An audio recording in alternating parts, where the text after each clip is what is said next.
अभी अभी खबर सामने आई है कि बिजली के बहरान से निपटने के लिए हुकूमत ने फैसला किया है कि तमाम कारोबार करने वालों का टाइम टेबल चेंज कर दिया जाए। तमाम दुकानें और मार्केट्स को सुबह 9 बजे खोला जाए और शाम 6 बजे दुकानदार अपनी दुकानों को बंद करने के पाबंद होंगे। इस बारे में चारों सूबों से मुशावरत जारी है और ये फैसला आइंदा आने वाले हफ्ते में नाफिज किया जाएगा और तकरीबन 1 से 2 महीनों के लिए इस फैसले को आप लोगों पर लागू किया जाएगा।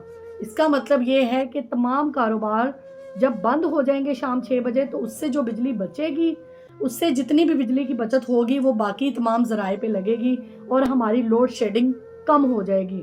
आप लोगों को क्या लगता है कि क्या हुकूमत का ये फैसला कारोबार करने वाले लोगों के लिए बेहतर साबित होगा? क्या इस तरह से उनके कारोबार का कोई नुकसान नहीं होगा, या बिजली की बचत करने के लिए सिर्फ यही वाहिद हल है? आप लोग इस बारे में क्या राय रखते हैं? कमेंट सेक्शन में लाजमी बताइएगा।